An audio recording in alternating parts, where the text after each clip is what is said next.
What is up, Shady Sports Network? I'm here with a very special audio podcast interview with someone who had 26 years of coaching experience, the new head coach of the Amarillo Venom, Mr. Rick Kranz.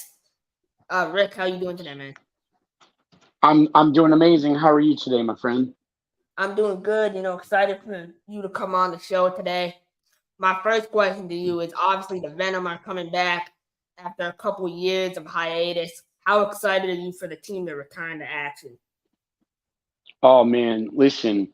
When I was offered the position, at first I was like, "Wait, the Amarillo Venom? Like they've been around forever. They've done legendary things." So I was like, I definitely have to take this job. I'm born and raised in Vegas, so it's only a 12-hour drive for me, or an hour and a half plane ride. It's not too bad at all. Super excited about being with the Venom this year. I did not realize Nevada and Texas were that close, but that's really good to know. Yeah, you got to go through Arizona, New Mexico, then Texas. So, the AIF, we talked about it off camera a little bit. It's a new league. It's coming back.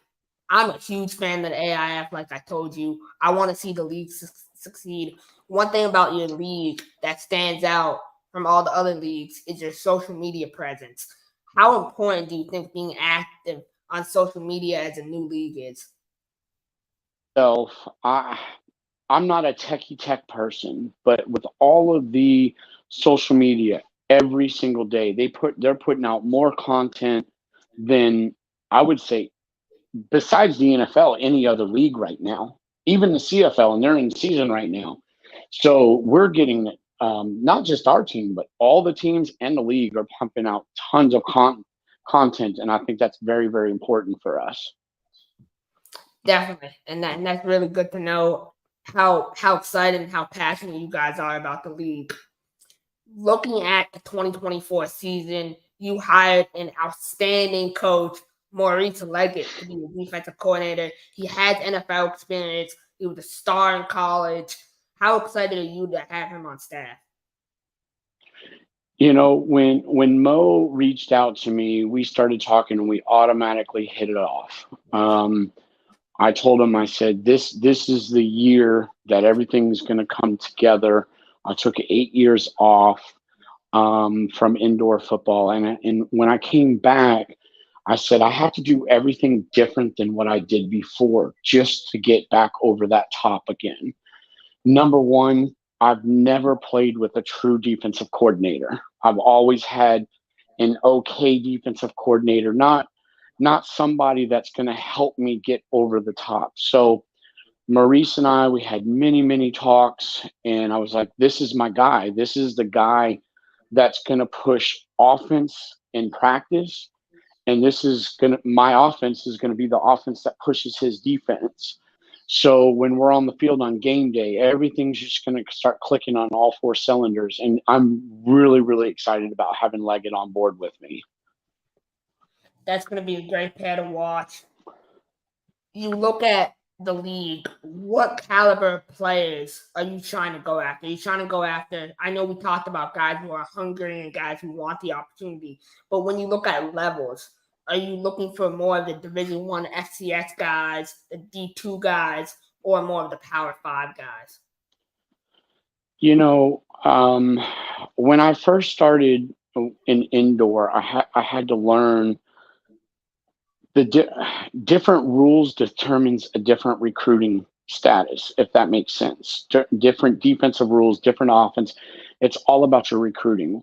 What I recruit for, I want these players to have the it. I'm not just settling for somebody that played at a big school. Some of my smaller school guys were better athletes and better ball players than my D1 school guys. And that's because they're hungrier. And that's the type of people that we want. We want people that want to go out there and prove and compete every single day. So when myself and coaches, if I find a ball player, it's not just me, it's all the coaches involved. We're like, hey, what do you think about this player? Okay, well, you call him, you talk to him. almost like an interviewing process. So every player that we look for, I call them special players. I want 25 special players on my team is what I'm looking for. And that's really, really good to hear how you value that in players. I get to look at the AIF, and they have so many new teams. Like, there are leagues that have been around for so long that are not able to expand at the rate of the AIF. How confident are you that all these franchises are going to be able to get off the ground and be playing in 2024? Well, if you look at us, the Venom's been around for 14 years. Great stability. You walk into the town, you walk into the arena, you walk into Subway to get a sandwich. The buzz is just, they're so excited that the Venom's coming back. And then our ownership group is amazing. That's the key that got me into the door. Then you look at the Harrisburg Stampeders, you look at the Columbus Lions. You're talking about the River City, River City. They've been around for a while. They have that ownership group. They have the coaches in place. For me to come back, it had to be the right situation, and it was the right situation this time. I'm really, really positive that what we're doing is going into the right direction. Everybody always has their opinion. If I say, well, this might look good, you might not think it's good.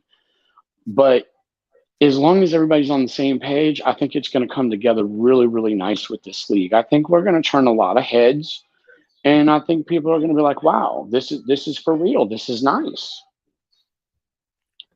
And one thing that really, really excited me about having you on, and not only that you're a head coach, but something that I think makes and breaks teams, is marketing, getting people in the stands. And you know it best. You were marketing director of the year 2 times. How do you plan to market the Venom, and what are your goals in terms of attendance for this season? Well, of course, everybody's dream is to sell out. Sometimes that doesn't happen. Being in the community, from the time that we step off the plane, by the time we open up the car door, being in the schools, whether or not it's an elementary school, a junior high, a high school, with the colleges, working with all the other pro teams, just letting them know that our number one goal, I have 3 rules, and I've really installed it with everybody this year that's on board with the Venom. Number 1, customer service. That's huge in my opinion. Customer service meaning the schools, from the time they come into the arena until the time the game is over. That customer service experience is what we want. Number 2 is the show, the entertainment factor. Our entertainment and our show is going to be well above anybody else. My job for 5 games, because I'm the GM as well, my job for 5 games is to make sure we insert the wow factor. Like, holy crap, why didn't I see this before? This was amazing. So the 3rd rule is football. I want football to be on the field amazing as well, but off the field, I want these guys to be upstanding community people that are doing everything that we're supposed to do. Those are the biggest 3 things that I can tell anybody. Marketing, when I talk to a sponsor myself, I will come up with anything and everything to get them to be a sponsor and a partner for our team. That's my job. If I tell them I'm going to do something, I'm definitely going to do it for them. So just coming up with fresh new ideas and marketing schemes that will fit their budgets and what they want to do.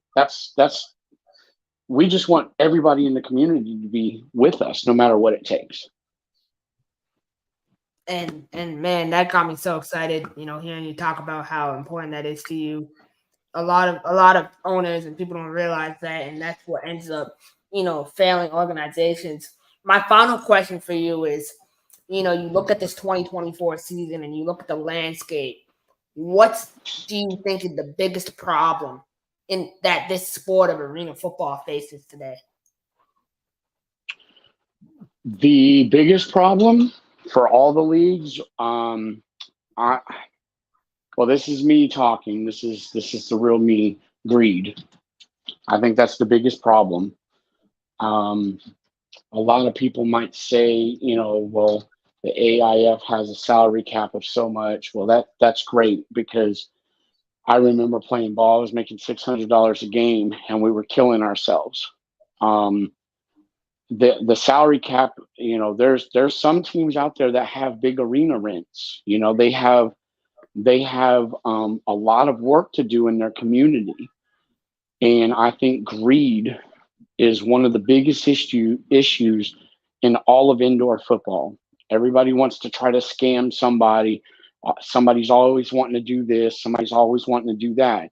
If you just did what you were supposed to do and stay in your lane, you wouldn't have those issues. Even in our league meetings, people wanted to raise the salary cap. And I was the one that stood up and said, no. Why do you want to raise it? This is our first year back. This is the reason why these teams are having so many problems. I talked to a player yesterday from another team. I'm not going to say the league or the team name.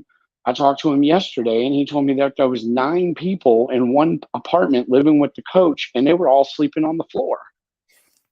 What is that? How do you do that to somebody? I have a daughter. She's 23 years old. If my daughter went somewhere like that and had to go through those, situations, I would be one mad person.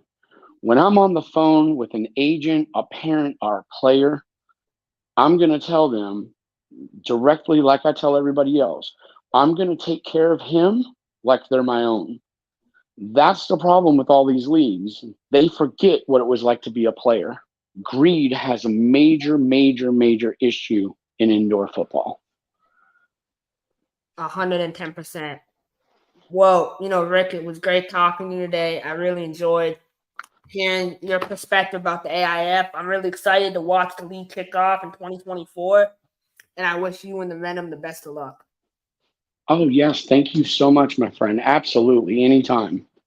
I'm a game changer.